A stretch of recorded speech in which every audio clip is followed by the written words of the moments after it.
Assalamualaikum warahmatullahi wabarakatuh. Apa kabar anak-anakku semuanya? Alhamdulillah, semoga kita semuanya selalu sehat walafiat, tidak kurang suatu apapun, ya, agar dengan nikmat sehat tersebut kita manfaatkan, ya. Salah satunya untuk belajar dengan giat, dengan semangat, ya. Baik anak-anakku semuanya, kesempatan kali ini kita akan melanjutkan pembahasan kita tentang upaya Nabi Muhammad SAW dalam membina masyarakat Madinah. Ya, di pertemuan yang lalu kita sudah membahas tentang pembinaan Rasulullah di bidang agama dan di bidang sosial. Maka pada kesempatan kali ini kita akan membahas pembinaan di bidang ekonomi, yang dilakukan oleh Rasulullah Sallallahu Alaihi Wasallam terhadap masyarakat Madinah. Ya. Nah, ini adalah gambaran suasana pasar, ya. Nah, ini mengilustrasikan pasar yang dibangun oleh Rasulullah SAW di kota Madinah pada saat itu. Nah, Rasulullah SAW membina masyarakat Madinah, ya, terutama ini di bidang ekonomi, yaitu dengan memberdayakan semua potensi umat Islam yang ada di Madinah. Nah, beberapa hal di antaranya yang dilakukan oleh Rasulullah dalam memberdayakan potensi umat Islam di kota Madinah. Yang pertama adalah Rasulullah Shallallahu Alaihi Wasallam memerintahkan sahabat yang mempunyai keahlian bercocok tanam, ya, untuk menggarap lahan milik sahabat lainnya. Ya. Jadi saat itu Rasulullah memerintahkan pada sahabat yang mempunyai skill atau keahlian, ya, di bidang bercocok tanam untuk menggarap lahan milik siapa, yaitu lahan yang dimiliki oleh sahabat lainnya, ya, artinya yaitu lahan yang dimiliki oleh penduduk Madinah, ya. Prinsip yang dilakukan bagaimana mengerjakan lahan tersebut, yaitu melalui pembagian hasil panen, ya, artinya antara yang memiliki lahan dan yang menggarap lahan, nantinya jika sudah ada hasil daripada pengolahan tanah tersebut, pengolahan lahan tersebut, ada hasilnya, maka hasilnya tersebut dibagi sesuai kesepakatan antara yang memiliki tanah dan yang menggarap lahan, yang memiliki lahan dan yang menggarap lahan. Istilahnya adalah muzara'ah dan mukhabarah. Muzara'ah itu, ya, ada seseorang yang menggarap lahan milik seseorang di mana benih, kemudian pupuk dan yang lain-lain itu berasal dari yang memiliki lahan. Jadi yang memiliki lahan mengeluarkan atau memberikan bibit, peralatan dan pupuk misalnya untuk dikerjakan si penggarap lahan. Kemudian hasilnya dibagi sesuai kesepakatan, misalnya dapat 1/4 bagian, 1/3 bagian atau setengah bagian. Dan mukhabarah itu hampir sama dengan muzara'ah. Bedanya kalau mukhabarah itu benih, peralatan, pupuk berasal dari yang menggarap lahan, yang mengeluarkan biaya untuk benih, pupuk dan sebagainya adalah yang menggarap lahan. Hasilnya kemudian juga dibagi sesuai kesepakatan, ya, 1/2, 1/4 dan sebagainya. Nah, dengan adanya kerjasama antara penggarap lahan dan pemilik lahan, maka akan terjadi kerjasama ekonomi yang saling menguntungkan. Tidak ada yang dirugikan. Ya, yang punya lahan, lahannya tergarap. Ya, kemudian yang tidak punya lahan juga bisa menggarap lahan. Dan keduanya antara yang memiliki lahan maupun penggarap lahan sama-sama memperoleh keuntungan dari pembagian hasil panen.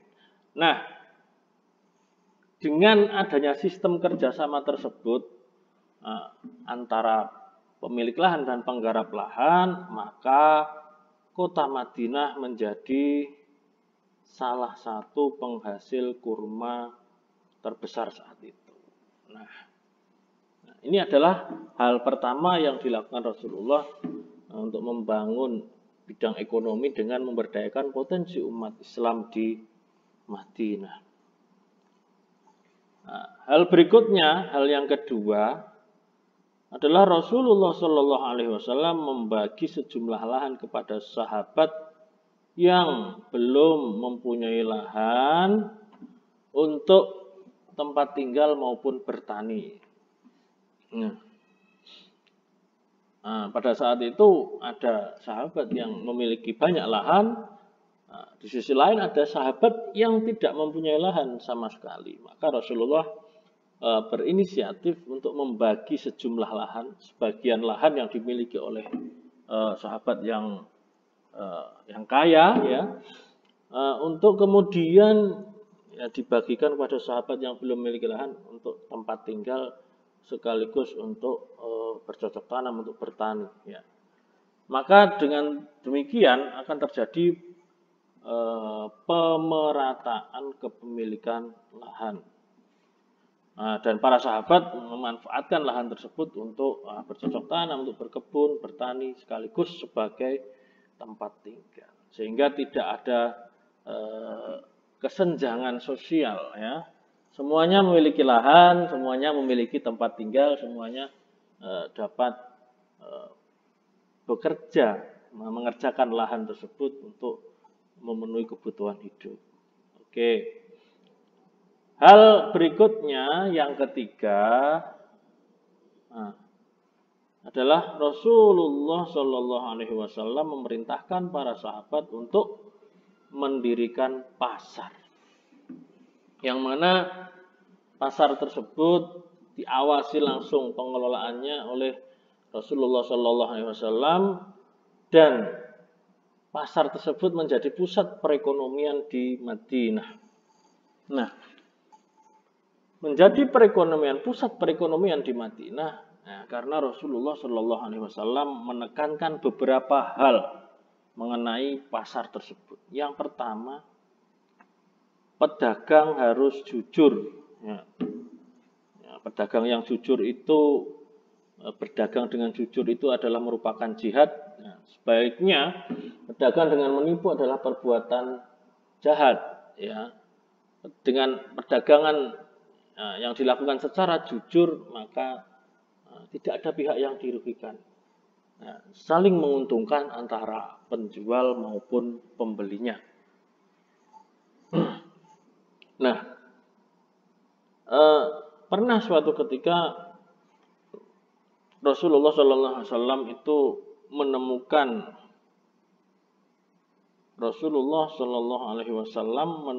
sekarung gandum yang dijual di pasar. Ya. Lalu Rasulullah memasukkan tangan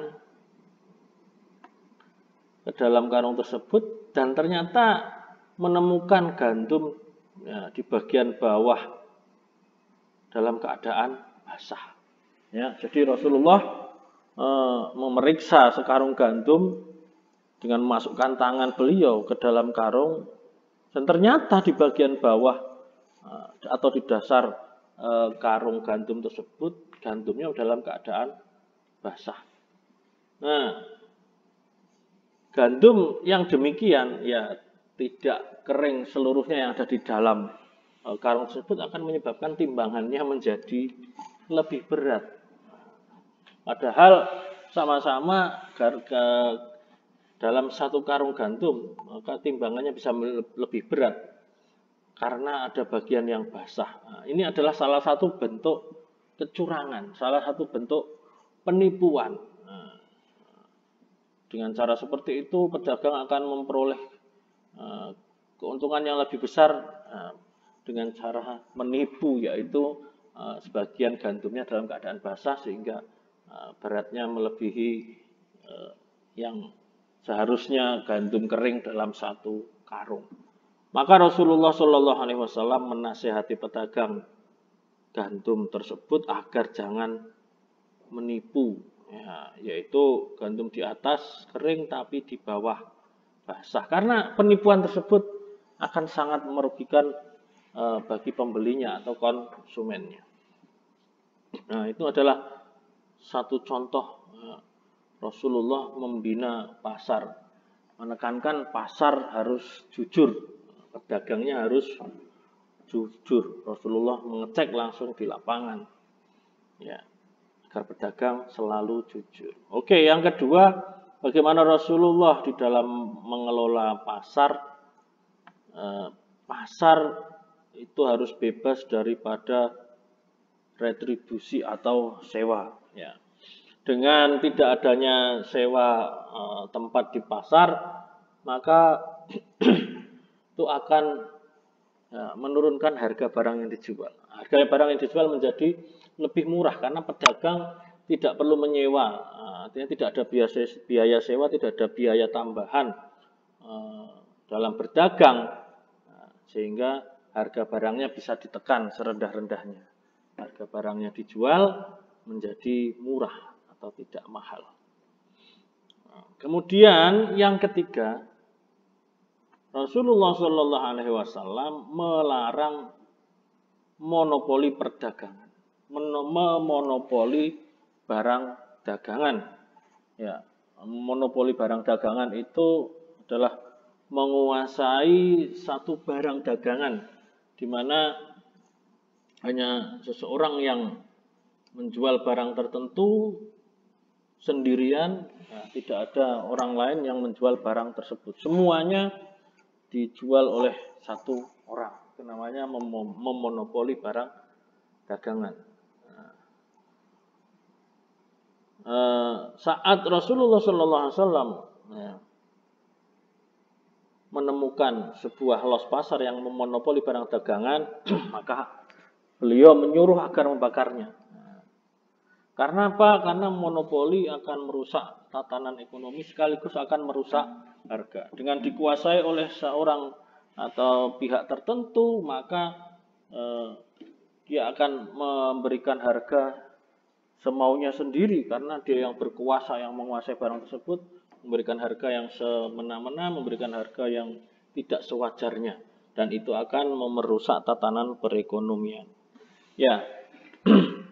Jadi monopoli di dalam Islam itu monopoli akan merusak tatanan ekonomi dan merusak harga. Maka Rasulullah melarang adanya monopoli dalam perdagangan. Oke, anak-anakku semuanya, kita lanjutkan. Ya, bagaimana Rasulullah Shallallahu Alaihi Wasallam membangun ekonomi masyarakat Madinah. Yang keempat, yaitu Rasulullah Shallallahu Alaihi Wasallam mendirikan Baitul Mal dan mengatur distribusi atau pembagian zakat, infak, dan sedekah. Nah, dengan adanya Baitul Mal atau rumah, rumah untuk uang, untuk harta, ya. Artinya di situ dikumpulkan harta-harta orang yang kaya, sebagian harta orang-orang yang kaya dikumpulkan di tempat itu, di Baitul Mal, untuk kemudian dibagi kepada orang-orang yang membutuhkan. Dengan adanya Baitul Mal, umat Islam yang mampu akan berbagi dengan umat Islam yang tidak mampu. Dengan adanya Baitul Mal juga Rasulullah SAW bisa membiayai urusan pemerintahan, urusan sosial kemasyarakatan di kota Madinah. Ya. Nah, jadi dengan adanya Baitul Mal semangat berbaginya akan meningkat.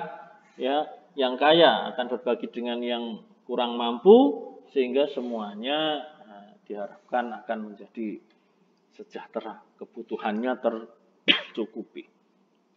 Ya. Berikutnya pembinaan yang dilakukan Rasulullah terhadap bidang ekonomi yang kelima adalah Rasulullah Shallallahu Alaihi Wasallam menerapkan pajak atau jizyah bagi penduduk Yahudi ya sebesar 1 dirham per tahun bagi setiap laki-laki dewasa. Ya, Rasulullah juga menerapkan biaya masuk bagi barang yang datang dari luar kota Madinah. Ya. Hal ini untuk menambah pemasukan negara sekaligus untuk melindungi ya barang lokal milik penduduk Madinah. Ya, hasil dari biaya masuk barang ya, dari luar Madinah ke kota Madinah ini juga untuk kepentingan masyarakat Madinah. Jadi dengan berbagai upaya ada 5 tadi ya. 5 upaya yang dilakukan oleh Rasulullah SAW ya dalam membangun bidang ekonomi, maka Madinah ya menjadi pusat perekonomian bagi umat Islam sehingga umat Islam dapat hidup sejahtera. Ya. Rasulullah meletakkan dasar-dasar ekonomi berdasarkan ajaran Islam sehingga bisa mewujudkan masyarakat adil dan makmur. Ya. Nah, selanjutnya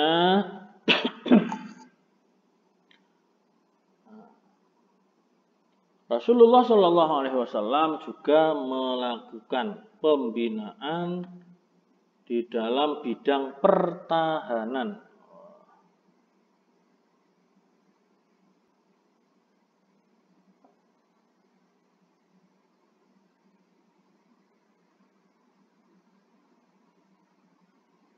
Ya.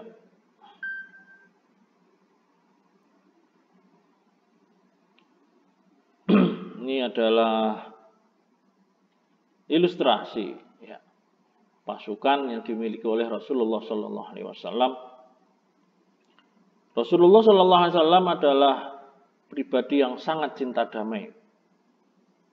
Nah, Rasulullah adalah orang yang sangat cinta akan perdamaian. Akan tetapi jika ada rongrongan musuh, ya, ada serangan dari musuh, maka Rasulullah siap untuk mempertahankan diri dengan semangat perjuangan yang tinggi. Ya. Oleh karena itu, setelah 6 bulan di Madinah, untuk kepentingan pertahanan Rasulullah SAW membentuk satuan-satuan tentara atau Syariah. Nah, di antara pemimpin satuan pasukan tersebut, ya ini setelah 6 bulan untuk kepentingan pertahanan Rasulullah membentuk satuan tentara. Nah, di antara pemimpinnya adalah Hamzah, Ubaidah bin Harith, dan Sa'ad bin Abi Waqqas. Nah.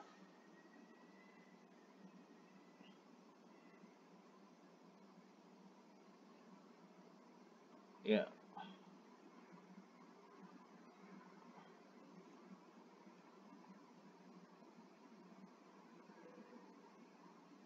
Perkembangan umat Islam ya di Madinah saat Rasulullah berada di Madinah sangatlah pesat ya. Begitu pesatnya semua aspek kehidupan baik bidang agama, sosial, ekonomi berhasil membawa masyarakat Madinah menjadi sejahtera lahir dan batin. Nah, untuk menjamin ya, keamanan masyarakat Madinah, maka Rasulullah juga membangun sistem pertahanan. Ya. Nah, Rasulullah SAW membangun pemerintahan Madinah dengan prinsip musyawarah sebagaimana tuntutan Al-Quran. Dan keberhasilan Rasulullah ya, di dalam menyejahterakan, membuat pemerintahan secara Islam di kota Madinah, ini membuat kaum kafir Quraisy ya tidak suka dan merasa terancam. Nah, dan ini menyebabkan kaum kafir Quraisy menyusun rencana memusuhi dan menyerang umat Islam. Maka sebagai pemimpin Rasulullah SAW yang mengetahui ancaman tersebut, beliau mengajak para sahabat untuk berjihad mempertahankan diri dari ancaman musuh. Ya, sejumlah ancaman dari kaum Quraisy memang benar-benar dilancarkan kepada kaum muslimin di Madinah, sehingga terjadilah perang antara kaum muslimin dan kaum kafir. Ya. Nah, maka hal tersebut sudah diantisipasi oleh Rasulullah SAW dengan membentuk pasukan tentara-tentara, satuan tentara untuk sewaktu-waktu menghadapi serangan daripada kaum kafir Quraisy. Di antara beberapa peperangan yang terjadi antara kaum muslimin dan kaum kafir Quraisy, ya, di antaranya satu adalah perang Badar, terjadi pada bulan Ramadan tahun 2 Hijriah. Terjadi di dekat sumur milik Badar. Saat itu tentara Islam berjumlah 314 orang. Sementara tentara kafirnya 1000 orang yang dipimpin oleh Abu Jahal. Ya, peperangan yang kelihatannya tidak imbang karena kaum muslimin hanya 314 orang, sementara orang kafir 1000 orang. Ya, tiga kali lipat lebih. Ya, jumlah tentara kaum kafir Quraisy. Perang tersebut dimenangkan oleh kaum muslimin. Abu Jahal sebagai pimpinan kaum kafir Quraisy tewas dalam perang ini. Nah, mendengar kekalahan kafir Quraisy, Abu Lahab sakit dan meninggal dunia. Ya. Kejadian perang Badar ini menunjukkan bahwasanya Allah Subhanahu wa taala menunjukkan kepada kaum muslimin bahwa golongan yang sedikit bisa mengalahkan golongan yang besar, ya, atas pertolongan daripada Allah Subhanahu wa taala. Jadi atas pertolongan Allah Subhanahu wa taala tidak ada yang tidak mungkin, ya. Walaupun jumlahnya sedikit bisa mengalahkan yang jumlahnya jauh lebih besar. Ya. Perang berikutnya yang terjadi antara kaum muslimin dan kaum kafir adalah perang Uhud.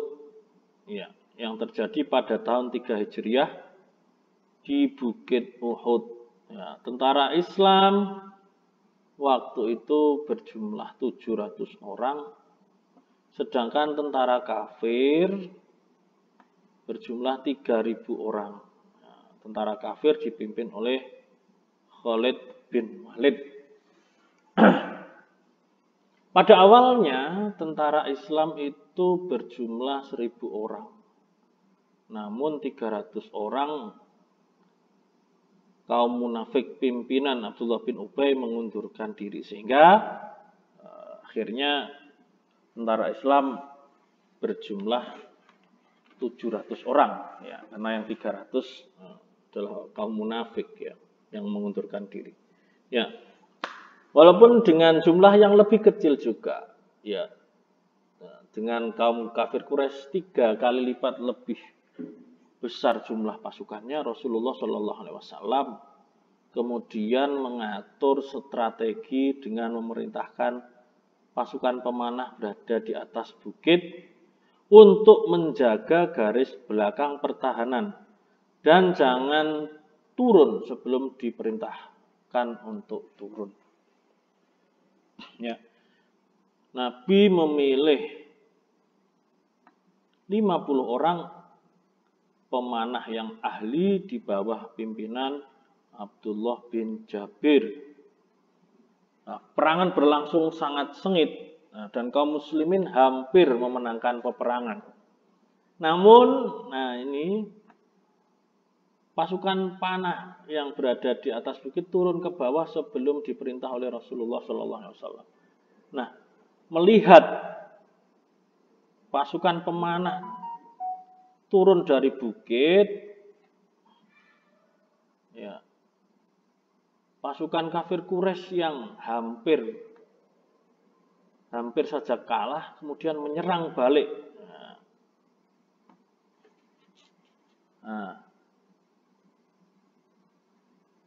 Karena pertahanan pasukan Islam berkurang karena turunnya pasukan pemanah dari atas bukit yang menjaga garis pertahanan, maka pertahanan pasukan Islam menjadi runtuh dan kalah. Saat itu Rasulullah SAW juga terluka.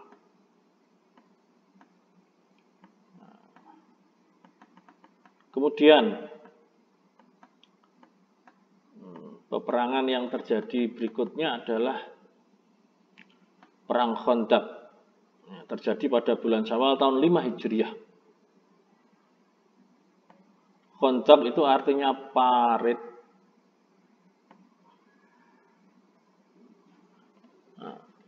Disebut Perang Khandaq karena sahabat Salman Al-Farisi mengusulkan kepada Rasulullah SAW agar membuat parit atau lubang lubang besar yang mengelilingi kota Madinah untuk menahan serangan kaum kafir Quraisy.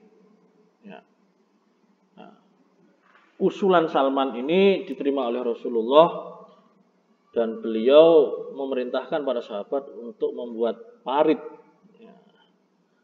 yang mengelilingi kota Madinah sebagai pertahanan untuk mempertahankan dalam kota Madinah dari serangan musuh dari luar.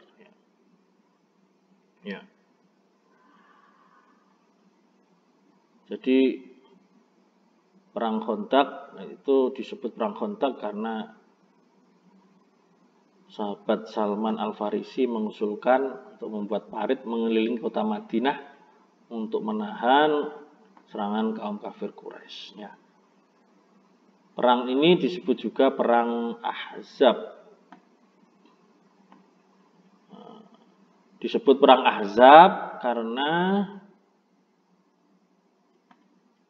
pasukan kafir Quraisy terdiri dari berbagai suku yang bersatu menyerang Madinah yang berjumlah 10.000 orang. Saat itu kaum kafir Quraisy dipimpin oleh Abu Sufyan bin Harb. Sementara pasukan Islam hanya berjumlah 3.000 orang. Masih jauh lebih sedikit daripada kaum kafir Quraisy. Namun karena terhalang oleh parit, adanya parit yang dibangun mengelilingi kota Madinah, maka pasukan kafir Quraisy tidak bisa masuk ke Madinah. Kemudian mereka menggelar kemah untuk mengepung kota Madinah. Pengepungan berlangsung selama sebulan yang menyebabkan kaum muslimin Madinah mengalami kekurangan bahan makanan. Sehingga sampai ada yang mengganjal perut mereka dengan batu. Kemudian Allah Subhanahu wa taala memberikan pertolongan dengan mengirim angin ribut yang menghancurkan perkemahan kaum kafir Quraisy. Mereka pun pulang kembali dan Madinah pun terlepas dari ancaman kaum kafir Quraisy. Jadi begitu hebatnya Rasulullah SAW sehingga semua detil diperhatikan sampai membangun, ya, membentuk satuan-satuan tentara untuk mempertahankan diri dari serangan kaum kafir Quraisy.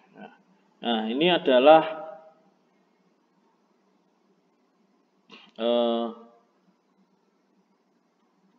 beberapa, ya, pembinaan yang dilakukan oleh Rasulullah SAW. Yang dua yang tadi kita bahas, yaitu pembinaan di bidang ekonomi dan pembinaan di bidang pertahanan. Semoga kita dapat mengambil pelajaran, ya, dari apa yang telah kita bahas tadi. Ya. Oke, demikian yang bisa kita bahas. Semoga bermanfaat. Assalamualaikum warahmatullahi wabarakatuh.